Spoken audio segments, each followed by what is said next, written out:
Shalom, shalom, shalom. Brother Zabayala coming back at you with another cold cut. I'd like to give all honor and glory and praise to Yahweh, Bahashim, Yahweh Shai. Right, double honor to the men that's out there, help building up these temples in these last days, building up their temple in the last day, and also building up the temple of the Lord. Right, the mighty Akwath as well, doing their womanly works, doing their part to help build up this temple as well. Right, especially in these last days, raising up the mighty children, right, keeping the commandments, abiding in their parents' household. Shalom, shalom, shalom. Right, this is going to be a cold cut going into work for the Lord. Right, around the Feast of Dedication, our forefathers were building the temple. Well, our forefathers were rededicating that temple, right, rededicating the altar, right, taking down the defiled stones and putting up whole new stones. Our forefathers, in the ancient world, was building up the temple, man. Right, we want to build the temple. We want to get in the spirit of building the temple in these last days, right? Rededicating our altars, and that requires work. You have to have a mind to work. You have to have that, that drive and that motivation to work, no matter what adversity, no matter what wind, no matter what, rainstorm, spiritually speaking, is hitting you. You want to overcome that and still have your hand wrought to the labor. Right, let's go to Nehemiah chapter 2 and 12. Right, let's read about our forefather Nehemiah. Right, his mind was stayed upon the work. His mind was always in build mode. This is Nehemiah chapter 2, and I'm going to start at verse 12. And I arose in the night, I and some few men with me. Neither told I any man what the Most High, what my God have put in my heart to do at Jerusalem. Neither was there any beast with me, save the beast that I rode upon. So Nehemiah is inspecting the walls of the temple. He only took a few men. He didn't tell everybody what he was doing. It was just on his mind in the middle of the night. He had to see what was going on and the plans that he planned to take, right, when it came to rebuilding of the walls. All right, verse 13. And I went out by night by the gate of the valley, even before the dragon well, and to the dung port, and viewed the walls of Jerusalem, which were broken down, and the gates thereof were consumed with fire. So he's looking at the temple. He's inspecting the walls. He's seeing what plans that he can put in place. Right? This is the mind of a worker. It's not only just building. You gotta have that. You gotta have that plan in your mind on what you're gonna do as well. Right, verse 14, then I went onto the gate of the fountain into the king's pool, but there was no place for the beast that was under for me to pass.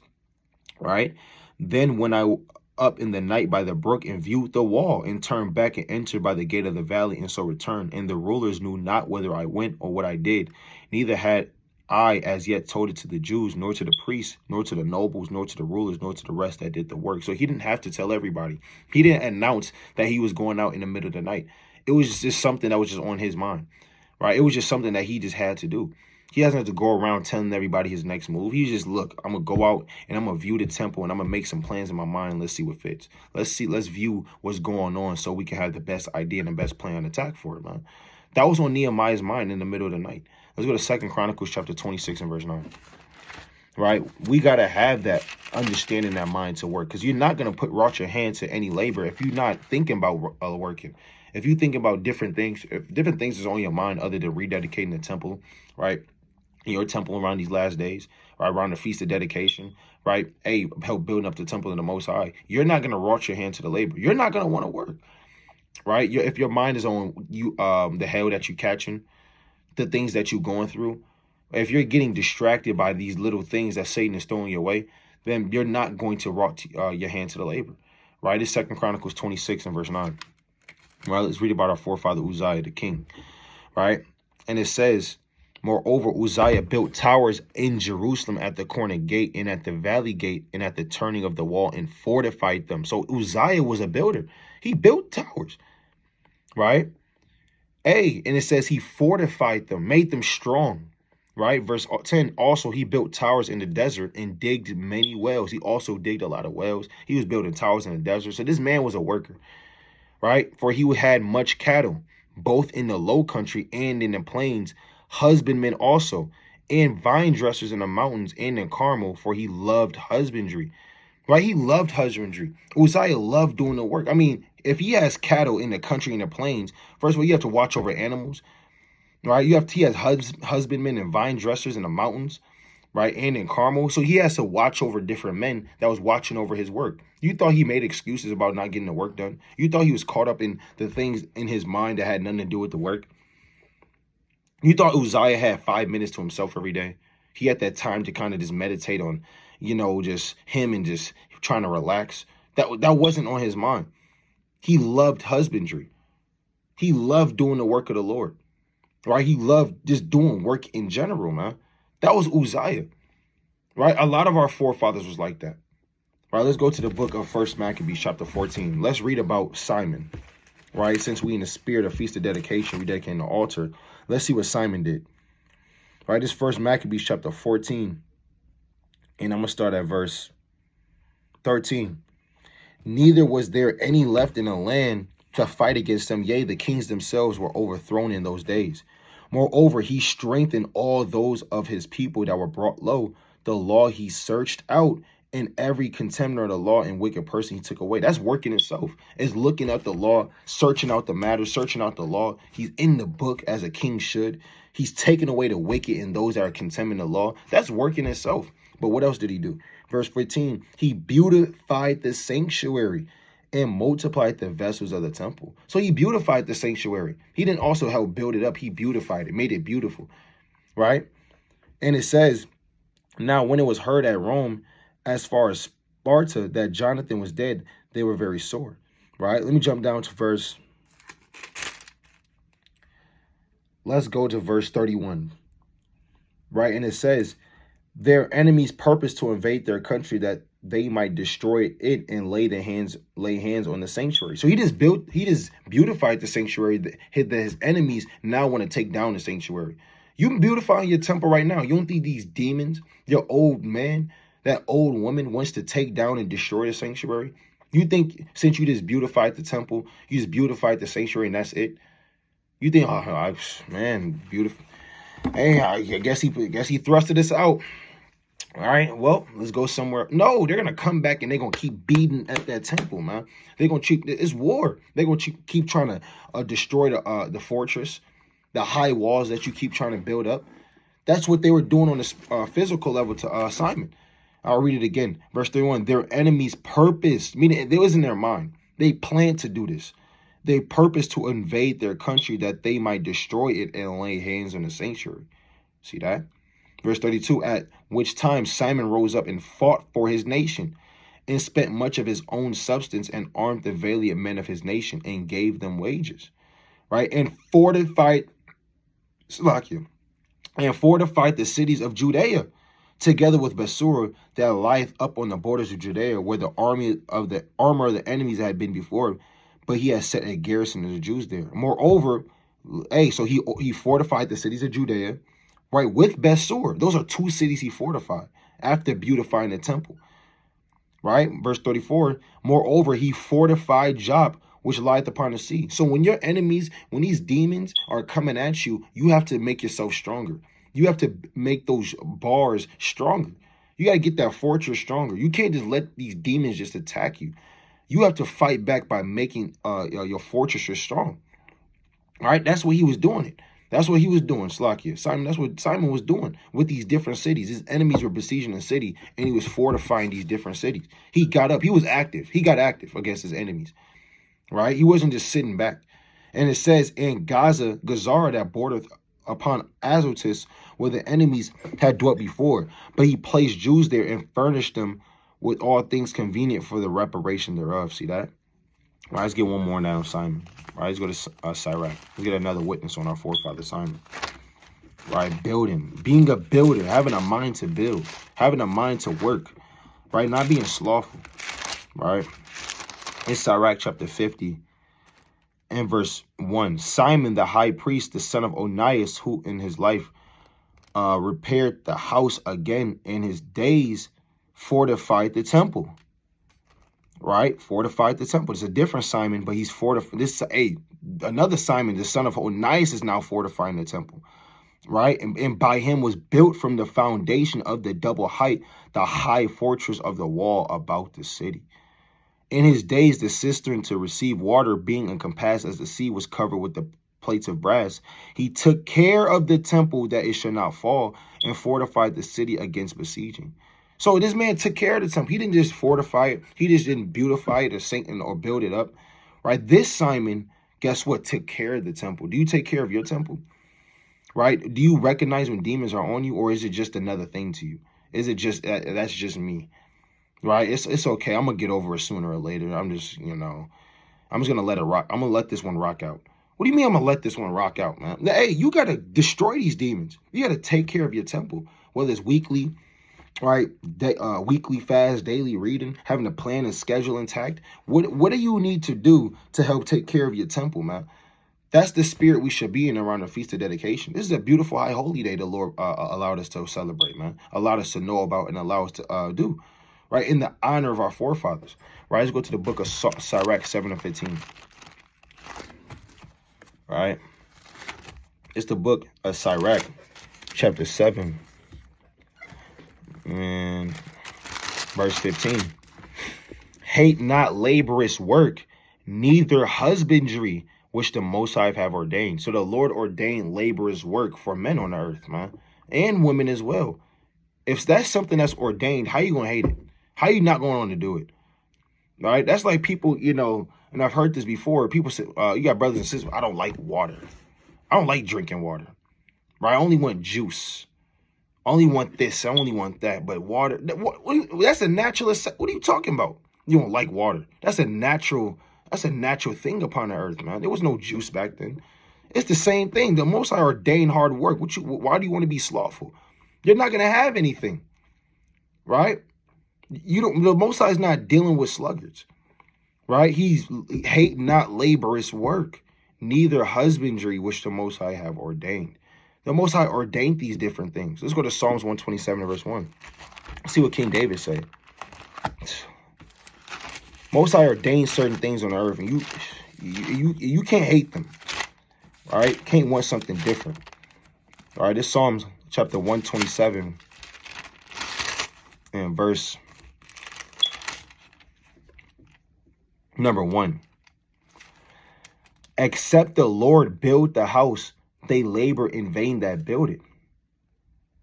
Except the Lord keep the city, the watchman waketh but in vain. So ultimately, if the Lord ordained these different things, you have to go through the Most High as well. You got to have the faith, because the Most High is ultimately that's wrought your hands to the labor. He's allowing that to be done in the first place, right? I mean, everything's going to be in vain if it's not set up by the Most High, because the Most High ordained what? Laborious work. So if the Most High ordained laborers' work, you're not going to get anything done unless it's through the power of Yahweh Bashim Yahshua. The Lord is a master builder. The Lord is also skillful to destroy. Right, let's go to the book of Ezekiel chapter 21. The Lord can build up. The Lord can destroy. The Lord can build up what he destroys. The Lord can do anything he wants to do. Let's go to Ezekiel. I believe I want that in 21.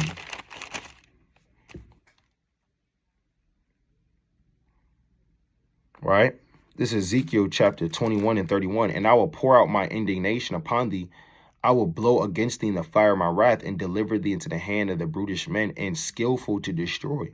So the Lord is skillful to destroy. The Lord is skillful to build. The Lord can build you up, and the Lord can destroy the work of your hands as well if you're not going through the Most High. If you're not even believing in the first place. That means you're just laboring in vain. Right? You have to believe that the Most High can build up anything he does. The Most High can do that. Right, let's go to the book of Ecclesiastes 3 and 18. All right, 5 and 18. This is the book of Ecclesiastes. Let's see if this is what I want. Chapter 5 and verse 18. Behold, that which I have seen, it is good and comely for one to eat and drink, into the joy, the good of all his labor that he taketh under the sun.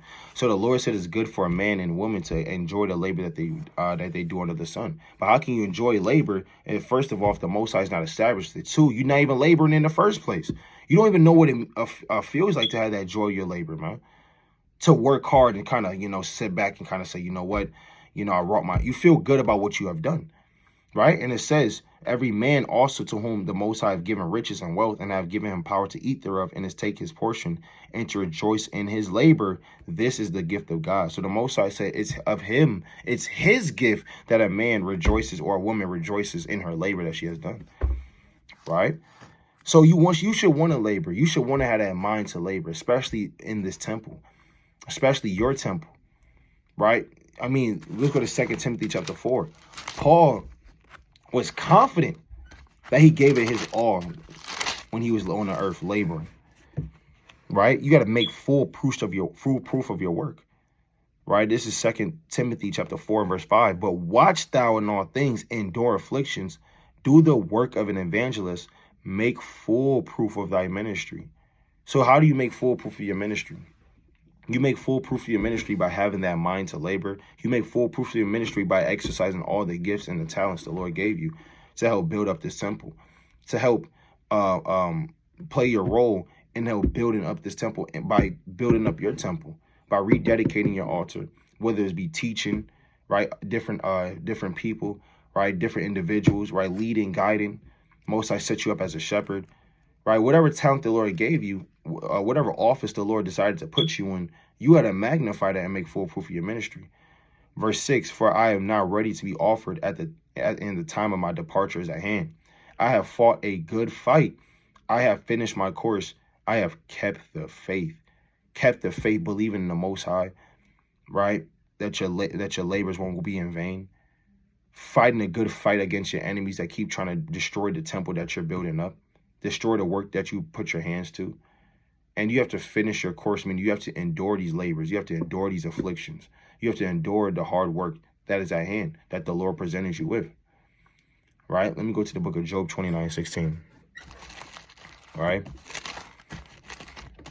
Right? Searching out different things, searching out matters, searching out different accounts, searching out what your forefathers have done. That's labor. All right, let's go to Job chapter 29 and verse 16. All right, let's see what Job said. This is Job chapter 29, and I'm going to start at verse 15. All right, and it says, I was eyes to the blind and feet was I to the lame. I was as a father to the poor, and the cause which I knew not, I searched out. So Job said the cause he didn't know, he searched out. If there are matters you don't know pertaining to the scriptures, if you have a family, if you have a wife, you should be one to build up your wife. So you got to know certain things. You got to know, I mean, if you don't know what the Feast of Dedication is about, the spiritual breakdown, there's videos up on the Cold Cuts channel, right? You can call brothers. You have to search out matters if you don't know. That's labor in itself. You can't say, and that's husbandry.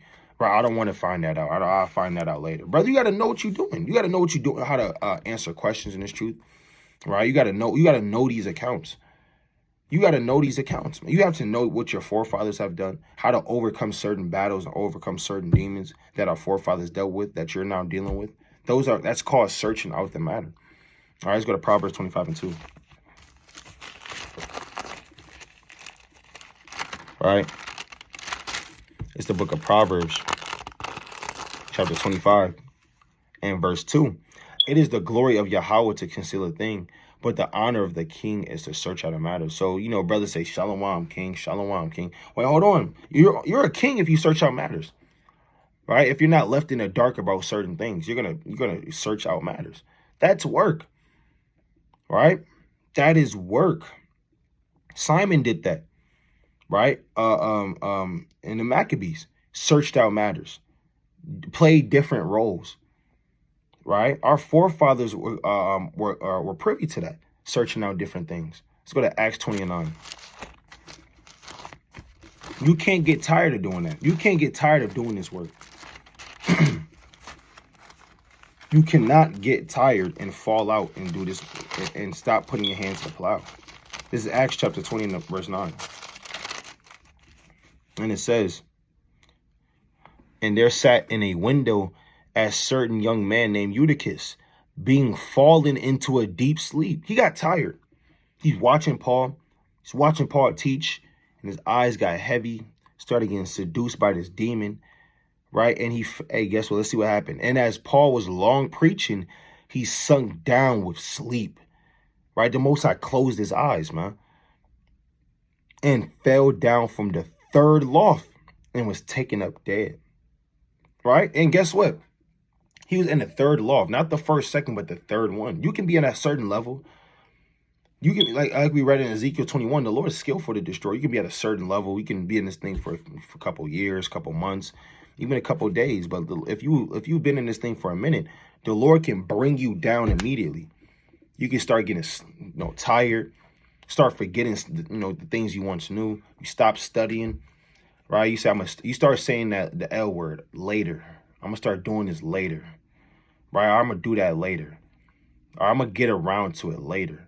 And guess what? Now you just fall down and now you just dead.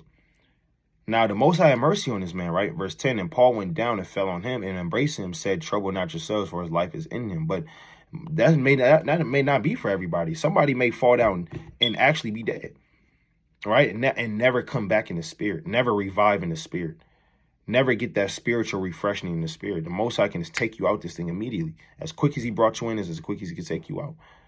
Right? Let's go to Job chapter 4. So we gotta have that mind, man, to labor for the Lord. All right, the Most High can send all types of demons to come uproot you out this thing. Right? You can be that man that was giving out counsel, right? And now you the other man that's taking counsel, but now you can't receive the counsel because the Most High just shut your eyes. All right, it's Job chapter 4 and 3. Behold, thou hast instructed many, right? And thou hast strengthened the weak hands. Thy words have upholden him that was falling, and thou hast strengthened the feeble knees. So you can been that brother or that sister that's been strengthening different individuals, upholding different people when they came to you about certain matters, right? Instilling faith into people, instilling faith into your brothers and your sisters, instructing many that has weak hands. But what? Verse 5, but now it is come upon thee, and thou faintest, it touches thee, and thou art troubled. Right? You're a hypocrite. Are you a hypocrite? You've been telling, you're doing videos like this, telling people to build and telling people, instructing them, overcoming their adversities. But as soon as that wind hits you, as soon all hell breaks loose on you, the first thing you don't do is to increase your labors for the Most High. The first thing you do is decrease your labors. You start focusing on that problem. You stop doing the advice you was given to other people. The Most High is not dealing with that type of person. The more afflictions you get, the harder you should go laboring. The more afflictions, the more hell that you catch, the Most High just wants me to go a little bit harder. All right, you know what? These demons increase their intensity on me. That means I got to fortify the walls twice as hard now. That's got to be your mindset. If these demons attack you a lot more, if that wind, that east wind keeps, that it was 100 miles per hour, now it's 250 miles per hour, damn tornado, guess what? You got to increase your works for the Most High. That's all it is. But you got to have the mind to do that. Right? Let's go to Matthew chapter 10 and 40. The Lord can roll up on you at any point in time. Right? It's Matthew chapter 10 and verse 40.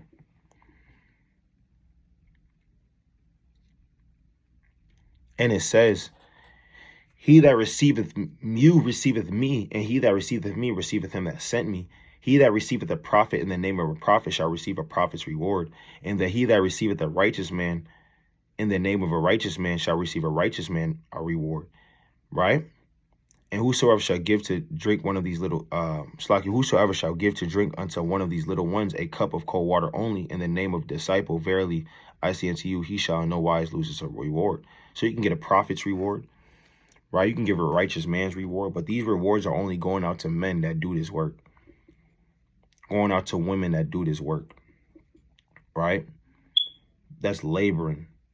That's helping out the temple, and that's building up the temple. That's helping out by building up their own temples, by being that mighty example in the earth that the Lord called them to be. Under extreme conditions. You have to work in under extreme conditions. You can't work only when it feels good outside. What's going to separate that man that only works when it's 70 degrees, slightly windy, it's perfect, sun not too hot, not too cold. Now he can go as hard as he can. But what about that man, that same man, put him under a storm? It's 3 degrees outside in the storm. It's the side rain that's hitting you. And you, man, I just can't work under these conditions. That same man not going to work under the conditions when it's too hot. It's not going to work under the conditions when it's too cold, when it's too gloomy outside. But when you got that man that's going to work under extreme conditions and work as hard as he was, even when it was 70 degrees outside, he takes that same intensity. That woman takes that same intensity and applies it to when it's a snow outside, 30 degrees of snow outside, 5 foot inches. All right, 5 feet, 6 inches, right, of snow. They're still labored as if there was no snow outside. That person is more valuable than this person. The Lord's going to take this person. In season, out of season, the Lord wants our men and women to work as hard as they can. It doesn't matter their conditions, man. right? And I'll go to Matthew chapter 14. Peter got hit with those conditions, and it tested his faith. It's Matthew chapter 14 and verse 25. And in the fourth watch of the night, Yahushua went unto them walking on the sea. And when the disciples saw him walking on the sea, they were troubled, saying, It is a spirit. And they cried out for fear. But straightway Yahushua spake unto them, saying, Be of good cheer, it is I, be not afraid. And Peter answered him, said, Lord, if it be thou, bid me come unto thee on the water. And he said, Come. And when Peter was come out of the ship, he walked on the water to go to Yahushua. So Peter was not walking on this water. He had the belief. He got the whole belief. He on the water, right? He had the inclination to ask the Lord that. So now he on the water. So now what? But when he saw the wind boisterous, he was afraid. So it wasn't just wind. It was boisterous wind. Wind that can knock you off your square. When he saw that, he started to doubt. He started to get afraid. His mind didn't go. His mind wasn't walking to the Lord anymore. His mind was focused on that distraction. It was focused on that adversity. And that's some of our men and our women, you know, that, hey, when I'm speaking to you, I'm speaking to myself, right? Your mind is sometimes focused on the things that's hitting you, and you try to protect yourself against that wind. You start to lose your faith a little bit, forgot who the Lord was, right? And it says, and beginning to sink. So you're going to start sinking. You're going to start falling down from that third loft, right? Beginning to sink, he cries, saying, Lord, save me. And immediately Yahushua stretched forth his hand and caught him and said unto him, O thou of little faith, wherefore didst thou doubt? Yeah, you of little faith, what you doubting for? You forgot that was the Lord? You forgot that was the King of Kings, the Lord of Lords? What are you doubting for? The Lord immediately would save you. The Lord got you. The Lord not going to put you in that situation, right, to walk your hand to the labor just for some little adversity to knock you out. All right? You got to have that faith because the Lord's going to get it established. Let me get one more. All right? Let me get one more through the Spirit. All right? This is Nehemiah chapter 4 and verse 6.